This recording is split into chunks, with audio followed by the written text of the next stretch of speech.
네, 안녕하십니까. 네, 백두산 TV8입니다. 네, 마이클 백스터 기자 최근 어젯밤에 나온 거랑 그저께 나온 얘기를 소개시켜드리고 마지막에 몇 말씀 드리도록 하겠습니다.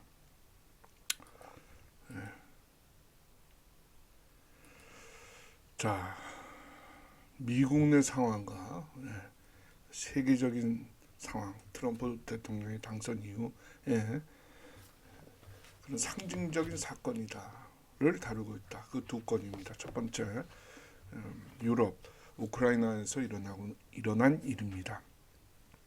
미 특전 팀들이 젤렌스키의 F-16 전투기를 파괴했다 이겁니다. 우크라이나에서 미국 특전 팀들이. 근데 젤렌스키는 이 미국에서 지원받은 F-16으로 러시아 주민들을 폭격해 왔습니다. 무고한 시민들을. 그래서 그걸 도저히 보다가 참지 못하고 특전팀이 그 F-16 전투기를 파괴했다는 그런 소식입니다. 젤렌스키입니다. 에릭 M. 스미스 대장 사무실 소식통은 인용하고 있습니다. 수요일 날 우크라이나 전선 뒤에서 작전 중인 미 특전팀이 바이든 정권이 젤렌스키한테 공급한 수십억 달러의 군사 지원 중에 일부분인 F-16 보이시죠? 전투기 6대를 파괴했습니다. 특전팀은 지난 18개월 동안 동부 유럽에서 아동 인신매매범 그리고 인신매매된 아동으로부터 추출한 딥스테이트의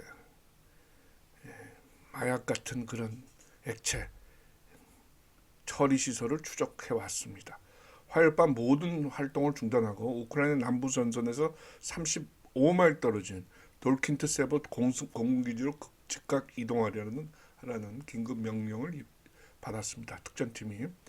현재 명령은 이 F-16을 미국으로 이송할 수는 없으니까 이 전투기와 공대지 미사일을 파괴하라는 그런 요지였습니다. 봉겐대 대장은 그 명령에 의문을 표하지 않고 미국 폭약이 거기 그 비행장에 있겠느냐라고 그럴 가능성이 없지 않겠느냐라고 언급했다고 하는데요. 왜냐하면 트럼프가 우크라이나에 대한 특수작전 개시 이후 러시아 드론이 여러 번 우크라이나의 취약한 방공망이 약한 비행장들을 공습해 왔기 때문입니다. 러시아의 랜스로 드론이 6월 이후 9번 그 기지를 공격했다고 합니다. 이 랜스로 드론 공격 미사일 같죠? 공격기입니다. 드론이. 그리고 그 지역에 대한 위성 감시를 하고 있을 텐데 과연 거기에 F-16이 있겠느냐 이런 얘기를 했는데 미 육군 특별작전사령부의 첩보에 따르면 미국 비행기를 F-16을 러시아 공습으로부터 보호하기 위해서 건설된 경관 벙커가 그 비행장에 있다고 합니다. 이건 뭐 벙커는 안 보이는데요. 이게 그 돌킨트 세버 공항의 모습입니다. 자, 특전팀은 작전을 방해하는 비미국 요원에 대해서는 재량껏 처리해도 좋다라는 허가를 받았습니다.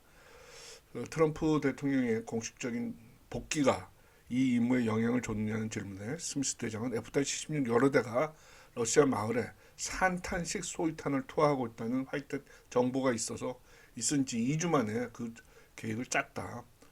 트럼프 대통령의 당선과는 관계없다라고 얘기하고 있습니다. 그러나 그 배경이 될 수는 있겠죠. 트럼프 대통령이 이렇게 아주 화려한 복귀를 하니까 당당한 복귀를 하니까 화이트들이 군사작전을 짤 때 심리적 부담이 적은 건 사실이겠죠. 자, 소식통에 따르면 전투기는 방어를 위해서 사용되지 않는다. 공중에서 무고한 사람들을 폭탄을 떨어뜨려서 죽이고 있다. 젤렌스키 선물로 보내준 모든 장비는 3차 세계대전을 일으키기 위한 목적이다. 그것이 우리의 확고한 확신이다. 그래서 우리는 그런 일이 일어나지 않도록 할 것이다. 비행기를 되찾는 순간 비행기를 되찾아서 미국을 데려갈 수는 없으니까 할 수 없이 파괴하는 것이다. 이렇게 얘기하고 있습니다. 자, 소식통에 따르면 특전팀은 수요일 새벽 3시 돌킨트 세버 공군기지에 도착해서 전투기가 있다는 걸 확인했습니다. 정보가 예측한 대로 F-16은 콘크리트 덮개 아래 숨겨져 있었으며 전투 태세를 갖추고 있었습니다.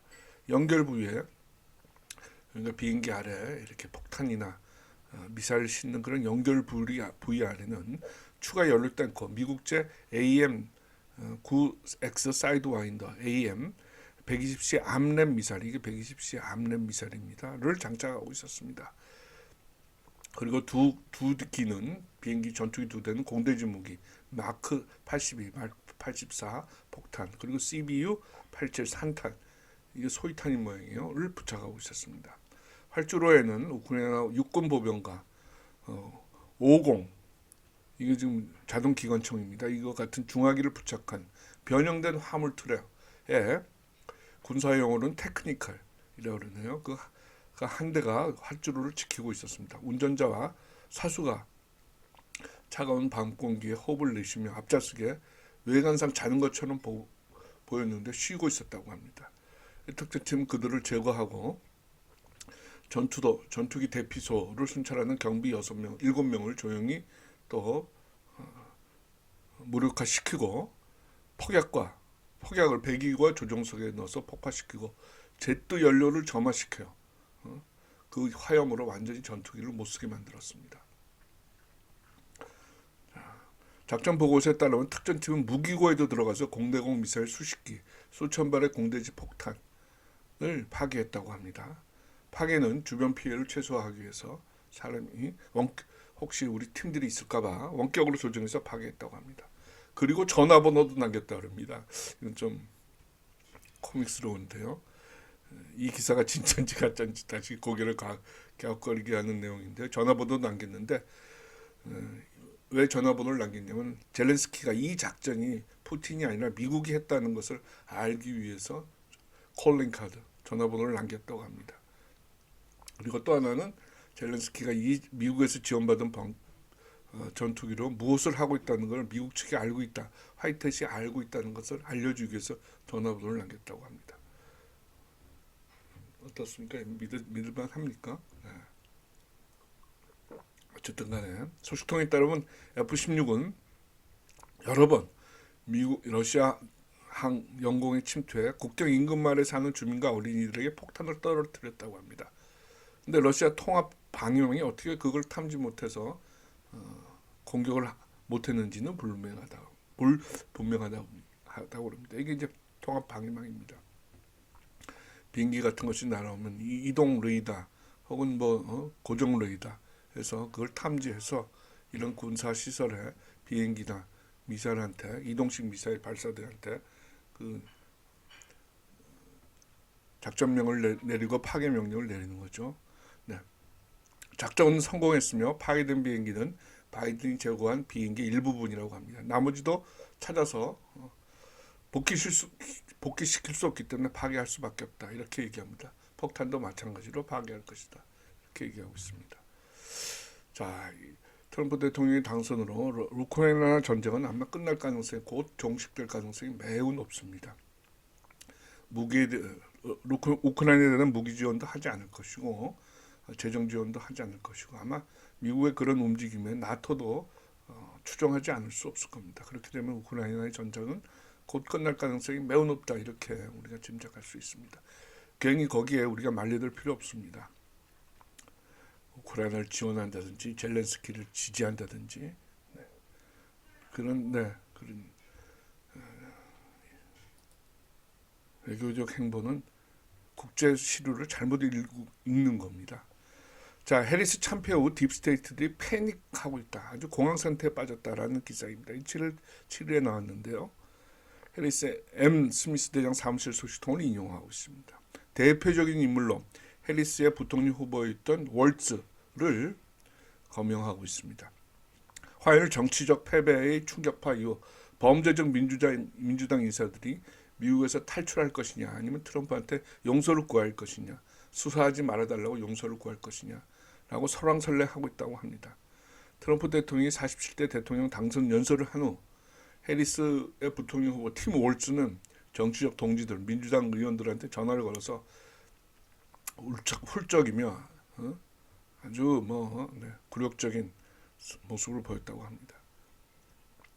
미네소타에서 공화당 로이스 화이트를 이긴 상원의원 당선자, 민주당 상원의원 당선자 에미 클로부차르한테도 전화를 해서 수요일날 새벽 2시 15분에 훌쩍이며 야 해리스가 흔적 없이 사라졌다. 나 다음 유럽행 다음 비행기를 타야 할 것 같다. 그거 검토 중이다. 해리스와 내가 트럼프 선거 승리 후 철저히 수사 당할 것이다라는 소문이 있어서 걱정이다. 그런 얘기를 했다고 그래요. 그런데 클로부차르 당선자, 상원의원 당선자 미네소타의 반응은 굉장히 냉담했다고 합니다. 해리스가 어디 있는지 나는 모른다. 너랑 나랑 대화하면 안 돼. 몸살리는 겁니다. 나는 다른 사람의 그 공경에 내가 일부분이 아니야. 그거 관여하고 싶지 않아. 나를 빼라. 당신이 뭘 할지 왜 그걸 나한테 묻느냐. 이렇게 얘기했다고 합니다. 해리스의 체포 가능성에 대해서는 뭐 이런 얘기, 해리스가 체포될 것이다. 그동안 저지른 범죄에 대해서 대가를 치를 것이다. 이런 얘기가 많이 있습니다. 그거와 관련해서 이 마이클 백스터 기자는 화이트한테 해리스 체포 가능성이 있느냐라고 물었는데 화이트의 답이 선거 결과를 비준하고 보자. 그때까지는 아니다. 이렇게 얘기했다고 해요. 유보적인 태도를 보였다고 합니다. 미 의회에서 이제 지난 화요일 날 트럼프 대통령이 승리 선거 결과를 미 의회에서 비준하게 되지 않았습니까? 하게 될 때 그때 부통령이 상원 의장으로서 전체 회의를 주재를 합니다. 그 얘기를 하고 있는 것 같아요. 그때 이제 상원 의회가 비준할 때 해리스도 참가해야 될 테니까 그 비준하고 나면 그때 그 이후에 신병을 어떻게 처리할지 보자 이런 이야기입니다. 자, 미국이 세계가 바뀌고 있습니다. 자, 앞으로 이 지금 두 가지 말씀드리려고 하는데요. 리얼로 뉴스도 트럼프 대통령 당선 이후에도 계속 앞으로 이런 기사를 많이 써줬으면 합니다. 좀 더 장기적이고 좀 더 그동안은 주류 언론과 현격한 차이가 났었는데요. 이제 트럼프 당선 이후로 주류 언론도 변할 것이기 때문에 주류 언론과를 선도하는 그런 기사를 계속 써줬으면 그런 바람을 갖고 있습니다. 또 하나는 앞으로 일어날 일이 트럼프 대통령 당선 이후에 상당한 혹은 그때까지 상당한 엄청난 변화가 일어날 것으로 지금 전망되고 있습니다. 트럼프 대통령이라는 한 자연인의 당선이 아니라 세계 정치, 미국 정치가 근본적으로 변하는 그런 흐름을 더욱더 거세게 탈 것으로 보입니다. 그럴 때 리얼로 뉴스가 그 담론을 그런 흐름을 주도하는 그런 역할을 해줬으면 합니다. 또 하나는 트럼프 대통령의 당선으로 세계 애국적인 세력들의 그 임무, 과제가 끝난 것이 아닙니다. 근본적인 문제에 대한 아주 원칙적인 대응이 아주 필요한 거 그것이 현실화되어야 합니다. 예를 들면 경제적인, 정치적인, 사회적인 문제들이 있지 않았습니까? 대표적인 게 예를 들면 연방준비은행이라든지 백신이라든지 이 정치적 부정이라든지 이런 것에 대해서 이것을 막는 그러니까 딥스테이트의 인류에 대한 착취, 학대를 완전히 제거하는 그런 근본적인 조치들이 대책들이 정치, 사회, 경제적으로 취해질 것입니다. 그럴 때 우리 애국자들의 역할은 더 필요한 그런 시점이라고 얘기할 수 있고 그런 점에서 리얼로 뉴스의 역할은 그 비중은 더 커질 수 있다 이런 말씀을 드립니다. 앞으로 상당한 트럼프 대통령의 당선으로 끝나는 게 아니라 트럼프 대통령의 당선은 더 큰 인류를 위한 커다란 희망의 그런 격변이 일어날 것이다 이런 말씀을 드립니다. 참고하시기 바랍니다.